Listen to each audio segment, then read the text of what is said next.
Minimum of 2 by Tim Winton. Chapter 6.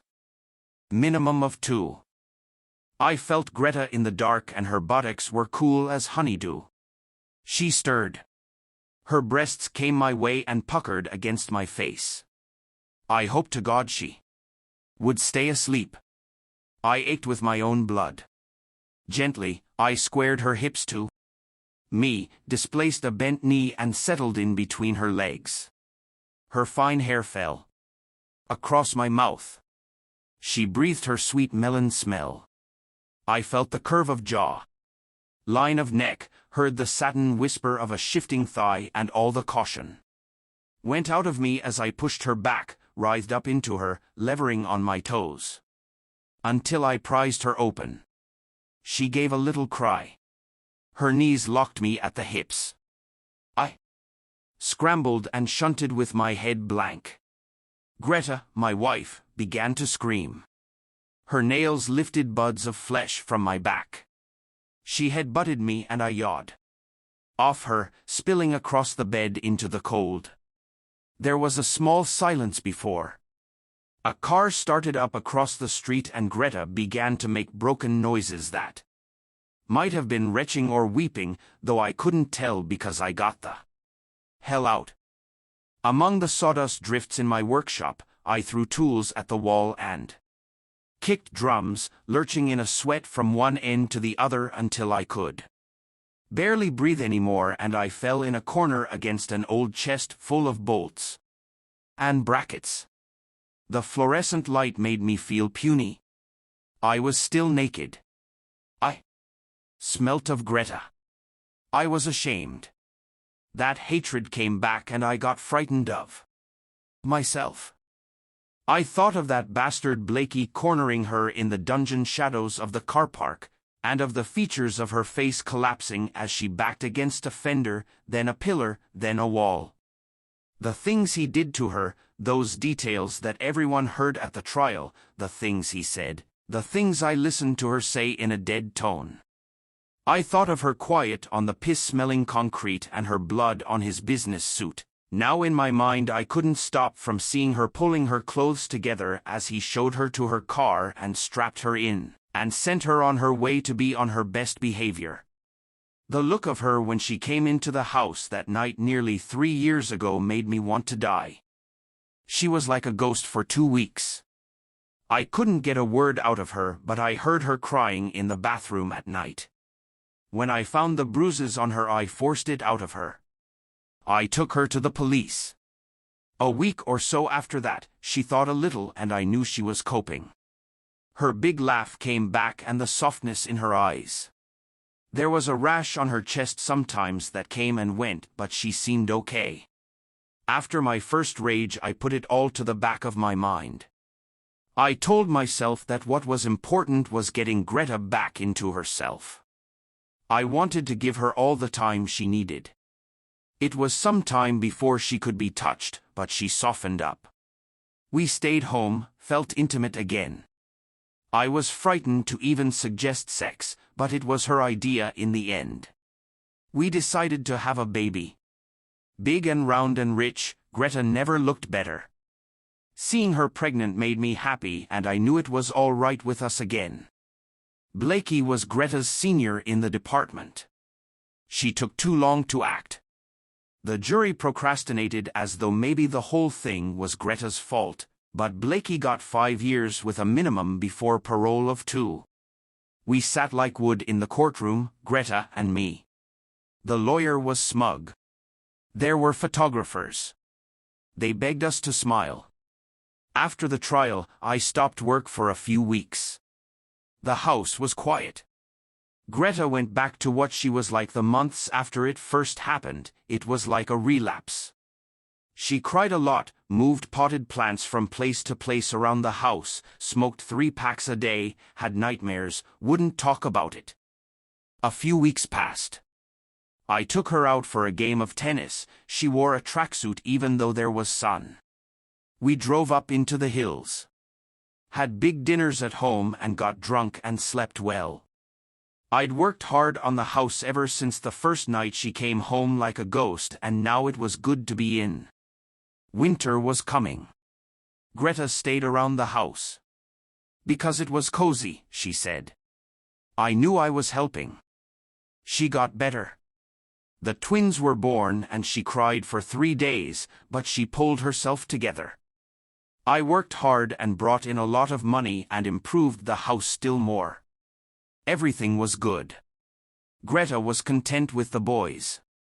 Not long after, she stopped eating meat. It didn't bother me. When I saw it made her ill to see me eat it, I quit too. The kids grew. I climbed into work each morning, and for 8 hours I thought of nothing but the smell and the feel and the weight of wood. I made us a lot of money. But something went wrong somewhere. 6 months after the twins were born, Greta changed. She seemed distracted. She was a scrupulous mother, she did everything right, she spared the twins nothing, but I'd come into the room and find her suckling them, one on each breast, with a look of awful sadness on her face. She looked as though she was waiting to die. Not long after, she stopped eating meat. It didn't bother me. When I saw it made her ill to see me eat it, I quit too. The kids grew. I climbed into work each morning, and for 8 hours I thought of nothing but the smell and the feel and the weight of wood. I made us a lot of money. For a long time Greta hid the rash from me. It was red and ugly and puckered. Her skin felt as though it had been embossed. Greta said it was a side effect of the pill. We didn't linger over sex. It was a gradual thing. Greta never joked about it anymore. I started going without. It was weeks, then months. The boys took my mind off it. I used to laugh at their crazy infant dialect as we played under the big purple lilac in the spring. I waited for her, she was my wife, I knew she needed time. But there was nothing. Even Greta's affection for me seemed to dry up. She never touched me, never said anything gentle, there was no intimacy in her. She hardly looked at me. Every now and then she would get drunk and melt a little, enough to laugh and to hug me and even lead me to the bedroom, but it always ended with her in tears and me going mad out in the workshop. It was like starving to death. Greta saw doctors about the rash. She saw a psychotherapist about sex, but he wanted her dreams and I could have told him that Greta never remembered dreams. It was like starving to death. Greta saw doctors about the rash. She saw a psychotherapist about sex, but he wanted her dreams and I could have told him that Greta never remembered dreams. Some nights when I fled to the workshop, her weeping sounded wrong. I thought I heard laughter. It was a sick noise. My whole life was warping like a plank in the sun. That's when the hatred came into me. The night I was desperate and pitiful enough to try to make love with my wife while she was asleep, the night that made her look at me as though I was diseased, that was the night I decided to kill Fred Blakey. When I went back inside that night, the house was quiet. I went to the big gray filing cabinet in the study and took out all our documents relating to the trial, letters from the lawyer, copies of legal documents, some rape pamphlets, a few notes I'd made during the proceedings. I sifted them on the desk. It made me cold to see the letterheads, even the shape of my own handwriting from the time. In the file there was a slip of paper which bore nothing but the words, "A minimum of 2." Blakey might be out already, I thought.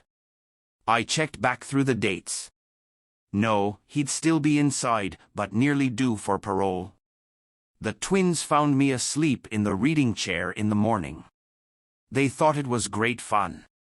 During the day I looked up some old telephone directories and found where Blakey's house was, and at dusk I went driving. On my way through the city I passed the public service building where Greta had worked. The sight of it did something to me. I turned into the entrance of the multi-story car park just down the terrace, stopped there for a while, and backed out. I couldn't make myself go in. From there I went across the bridge and found Blakey's house in the suburb by the river where all the doctors and the lawyers live, and everything stinks of new money. Blakey's place was an open front, glassy shoebox arrangement with the lights of the city on the river melting up towards it. Outside, I sat for some time. I don't know why I got out of the car. I was just doing things, my brain seemed a step behind every action. I walked up the long, wide, curving driveway, found the double doors in a portico dense with bougainvillea, and rang the bell. A small woman came to the door. She looked drunk. "Is Mr. Blakey home?" No. She leaned carefully on the door. "When will he be back?" Are you a friend? "We have someone in common, I suppose." He won't be back. We're divorced. She shut the big Jarrah doors in my face. All the way home I thought about Blakey, tried to remember what he looked like. He was taller than me and about as broad. Thick hair the color of dead grass. He had a strong-featured face that was going to fat, and he sat like a man who was used to sitting. At the trial, and at a work party where Greta introduced him to me once, he looked to me as though he'd only be comfortable at a desk or behind the wheel of a car. He talked a lot and loud. The day after I visited Blakey's wife, I did something I promised Greta and myself I would never do. I rang my old school friend Tony Mitchell. I knew then that I was serious. I really would kill Fred Blakey. Tony Mitchell was an education officer at Fremantle Jail. He'd made a lousy teacher in the state school system. I hadn't seen him since he began at Fremantle. He owed me a favor. In those early bare months after the trial, I sometimes wondered whether my old friend Tony Mitchell ever saw the man who raped my wife. I wanted to know what it was like for Blakey in prison. I needed to know he was scared and unpopular, but Greta didn't. The rape is over, I told myself, the man is in jail. The past is the past. I determined never to use Tony Mitchell to satisfy my curiosity. Tony Mitchell took a while to remember who I was. When he did recognize me on the phone, he sounded vexed, as though he deserved an explanation. "What do you say to a drink?" I asked. "Well, lunchtime tomorrow?" "Been a long time, Neil." Tony Mitchell was the only person alive who called me by my first name. Even Greta and my mother in Sydney called me Madigan. The bar was crowded in the pub where we met in Fremantle. From it you could see the prison buttress above the tin rooftops of houses. Tony Mitchell had a stool saved for me at the corner of the bar. He was thin and looked as though he didn't know what to expect. We shook hands, made the tentative connections again. I bought him a few beers. He seemed worried. "I need a favor," I said after 20 minutes. "As an old friend." He went stony. "And it would have to be illegal." Tony Mitchell owed me some favors. He had married young. Foolishly, I'd made him and his wife a whole dining suite for nothing because they were short of money. It took me months to recover financially.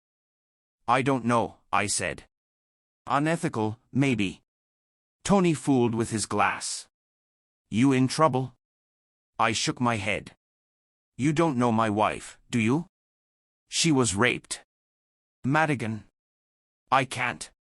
"So you know him?" "Shit, Madigan." He drank off his beer and looked ready to leave. "Yes, now that I've blurted it out. I know Fred Blakey." The old curiosity got me. "What's he like inside?" "He's all right. Getting old quick. Doing a degree in literature and politics externally. Popular? The screws like him. The boys like him well enough. Rapists aren't pick of the crowd inside. He gets parole soon, doesn't he?" "Madigan, I can't talk to you about Blakey. Give me a break. All I want is some information. For a favor. You remember favors. What are you gonna do? You can't dish out your own justice. Blakey's been punished. It has to stop somewhere. And I was thinking, what about for Greta? When does it finish for her? And me, when does my bloody life go back to normal? When do I get back everything that once belonged to me, for Chris' sake? I'm not dishing out any justice. How is your wife? Fine. I shrugged. I just want some information. I sort of know the guy, he's not a stranger. I thought I might clear the air. I bought him another drink, kept him on his seat. He looked hard at me. He didn't believe me for a moment. I just want to know when he gets out and what his address will be outside. Just so I can contact him. I'm sure he's in the phone book. Didn't you hear about the divorce? I'm in the business of helping guys improve themselves. And I'm not gonna stand in the way of that. I've got principles, Madigan. Must be improving yourself while you're at it. Things changed since the state schools, have they? He put down his beer. I've gotta be back. One phone call. Don't hold your breath, he said, already walking. I finished his beer and ordered myself another. He rang 3 weeks later. Greta was beside me when I took the call. I felt her looking at me. June 12th. Morning. He hung up. That was all, but it was enough. I got to wondering why he did it at all. We were schoolmates and teammates from football. There was a favor outstanding. It was about a rape. We were men. I would have done the same. 5 weeks passed. Greta and I didn't speak much. We had the boys for a buffer. Greta had never been a weak person. She was independent, willful even when I married her. People said she wasn't afraid of men, of anybody. They liked her forthrightness and her kindness. I loved her for the way she looked and the way she could tell you to go to hell. She took charge of a situation. I just liked Wood, happy to work as my own boss, confident that Greta and me had our own domains and the shared privacy of the house and the place our bodies made when we made love. We chatted and gossiped. We did things. People liked the sight of us together. But those 5 weeks before Fred Blakey got out, we lay straight as nails in bed and Greta dressed in the dark and scratched herself and whimpered in her sleep. Doors were always locked and windows closed. Greta was no longer strong. I worked distractedly, got so far behind schedule that it seemed hopeless. All day I thought about Fred Blakey, and at dinner Greta looked at me as though I might pounce at any moment. The days were short and never warm. At night Greta sat with the twins in front of the TV until they were asleep, then she went to bed herself and I sat up alone, picking splinters from my palms. My body began to feel as though something had been hacked out of it. One night I went into bed and in the dark I heard her talking. I stopped. Before she heard me and I discovered that she was praying. I got into bed and hugged her hard. She yelped. Fred Blakey will pay, Greta, I murmured in her ear. I swear it. She writhed free and I let her lie nail straight beneath the quilt. On the evening of June 11th I did 2 things. First I rang Tony Mitchell and he told me to go to hell. Someone, a woman, was shouting in the background. I'd had some scotches, it was a bad idea to ring him. I had nothing to say to him in any case. The second thing I did was more hopeful, but it went bad all the same. I took Greta out to an Italian place we'd been regulars at soon after we married. I drove her, organized the babysitter, opened doors for her. She needed to know I cared and understood. We sat by the window with its ferns and baskets and bottles, watching. People walked past to the cinemas and cafes. Across the way, a club washed the street the color of sunset. I bought wine. The food was good, things in butter and rich sauces, Pasta without meat on the sort of china we used to slip into handbags when things were tougher. Greta wore a light suit, all crushed and sultry looking. The collar of bone beneath her throat was sweet to see. Her dark hair was short and showed her ears and that neck, and I felt grateful for her. When she moved, in those nervous jerks she'd acquired, her breasts shifted and her hands furled and unfurled, and it didn't seem so bad that there was no talk between us. As we finished our coffee, Greta picked at breadcrumbs on the tablecloth and spoke quietly without looking up. "What did you mean about Fred Blakey?" Now that I looked at the top of her shirt, I could see where she'd tried to disguise the ugly rash with powder. What I said. Only that he'd pay. I smiled. "I didn't know you had any religion." She continued to gather crumbs, eyes down. "You wouldn't do anything stupid, would you?" "I've done stupid things before." "If you ever..." "You were praying." "I heard you." "What do you pray about?" "I want to go home, Madigan." When we were out on the street, a dog ran from an alley and Greta shrieked, flattened herself against me, then after a moment, as the dog, running circles around the traffic lights, began to stop traffic, she unpicked herself from me and we walked back to the car like acquaintances. June 12th was a Monday. By 7:15 that morning, I was parked outside the football ground that backs onto Fremantle Jail. Rain fell in short turns. There was no wind, though I could smell the harbor plain enough. All the limestone buildings downtown looked pretty in the dull light with the sky behind. The long, high walls of the prison were of limestone also, but they were grim and no light, no weather could ever pretty them up. No one seemed to take special notice of me. There was a hospital and some houses and the football ground close by, and the prison entrance was 60 meters down the hill, so my being there didn't need to seem suspicious. I'd thought about what Blakey might do.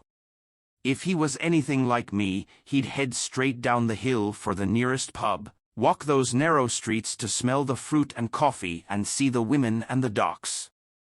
Beside me on the seat of the rented car were a big wide roll of masking tape for the number plates, a stocking for my head and a claw hammer in case of something unforeseen. When Fred Blakey came out onto the street and headed downtown, I would have plenty of time to tape up and disguise myself before running him down. Cars came and went just after 8, the shift changing. I wasn't nervous, I was like a lump of wood. At 9:20 Fred Blakey drove past in a white VW with a woman at the wheel. The car came out of the entranceway, turned up towards me and went past, going up the hill. They didn't appear to have seen me. I didn't know it was him until he was past and up round the bend. For a few moments I sat still, hands on the wheel.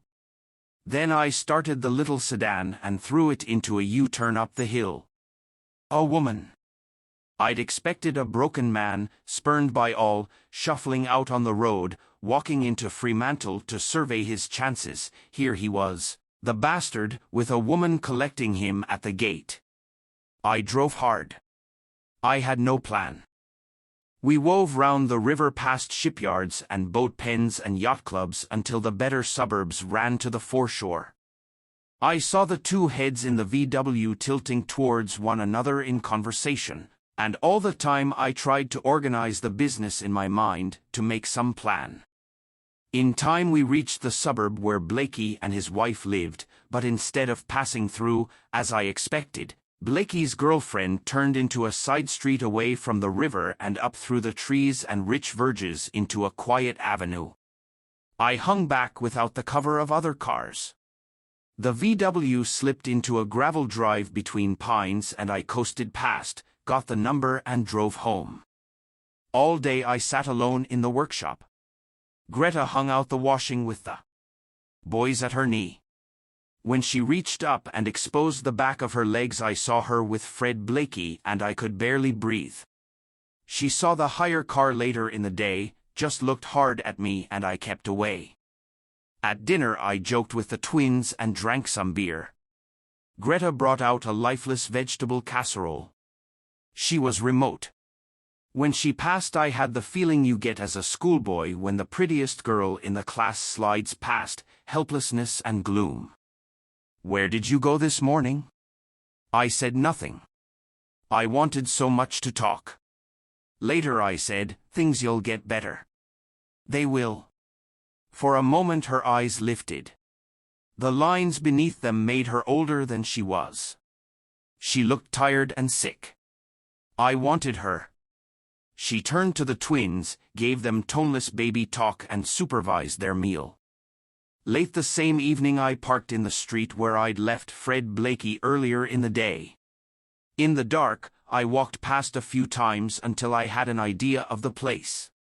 It was a closed-in kind of house, thick with trees and shrubs, every kind of creeper, rockeries, retaining walls, small pools of lawn. Not a vast place, but very comfortable. It made mine look quaint. I took the stocking and the hammer with me when I finally went down. Between those pines towards the house. The grass was wet and quiet. Neighboring houses were obscured by walls and vegetation, so I had no reasonable fear of being observed. The first window I came to had a faint light in it. It seemed to be a living room, couches, a roaring stereo, standard lamp, and a sleeping dog. The stereo saved me. The dog seemed overwhelmed by Elton John. I couldn't match up Fred Blakey with Elton John. Mantovani, perhaps. I picked through the garden to other windows, but they were dark and had the curtains drawn. From out there the manic piano of the record sounded weird and set my nerves awry. The final window, a big paned bay window, was carelessly draped with a faint pink light sifting out.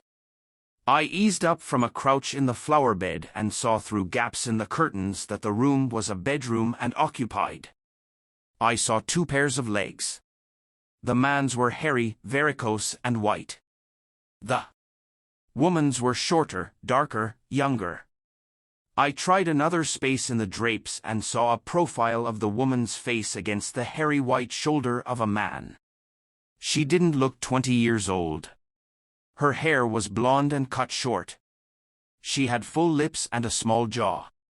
Her eyes were closed. I couldn't hear what she said when her lips moved. At another space in the curtains I saw the man's heaving back. I saw him stiffen, roll aside. The man was Fred Blakey. He looked old, with the road-map face of a drinker, and with his graying hair all scuffed up, he looked forlorn. I stood in the garden with a claw hammer in my hand and one of Greta's stockings wrapped round my wrist. I saw that heaving white back on Greta, saw his smooth old hands pushing her head into the concrete, the spittle at the corners of his mouth, her breasts strangling in his fists, those places I knew he dribbled over, the stain of his big white body on me. Greta would be in bed now. Her body would be shut tight, she'd be lying there hard and straight in our bed where things used to be whole and sweet. Maybe she'd be scratching her rash, or praying like a scared kid, cold and straight. And in there, 12 hours out of a jail, was Fred Blakey heaving and lurching on a girl who seemed to enjoy it. He had hair on his shoulders. I turned the hammer over in my hands. I went out to my hired car and waited. About midnight the lights went out in the house where Fred Blakey was. At 1:30 the streetlights went out. The radio in the car put me to sleep. I dreamt I was walking down a passage that got narrower and narrower. I ran down it, faster, crazier. When I woke it was 4.30. I switched off the radio. The windows were opaque with condensation and the ceiling of the car was wet. I opened a window, cold air rushed in, my head cleared. Suddenly I felt sad, as though something had slipped from my grasp. I sat like that, like a bereaved man, until 6.50 when Fred Blakey and the girl jogged out onto the road with the small dog. They wore red tracksuits. I hadn't planned this. I hadn't planned anything. My mind was bogged. I just acted. When they were out of sight down the hill, I tried to start the car, but it wouldn't catch. I kept trying. I was calm, I didn't curse. I let off the handbrake, took the car out of gear and rolled. At the fourth hop, the motor started. I revved it hard and braked. I waited a full minute. I couldn't have told you my name. By the time I caught them up, Fred Blakey and the girl and the dog were at the road by the river. It was the side away from the river. He was on the grass verge. She was on the road. The dog zigzagged between them. She turned and fell, mouth wide, as I rode up the curb behind them, but Blakey never turned around. She went under. Something flew off to the side. Blakey rose out of the ground and star-wheeled up over the bonnet, and I felt him thwacking across the roof and down the boot, and then I was around the bend, collecting sprinklers and the edges of parked cars, trying to get back on the road. There was mist on the river and skyscrapers looked like giants rearing from the clouds. I went in quiet at home. Greta woke as I crawled in beside her. She rose on an elbow and looked at me through sleep-narrow eyes. The look on her face. She hid her breasts. She got out of bed, pulling on a shaving coat, and jerked up the blind. A small sound hicced in her throat. The morning light flattened me. "It's all right, now," I murmured. "No, Madigan," she said. "It's not." And in that moment I knew that I had lost my life. I was a dead man.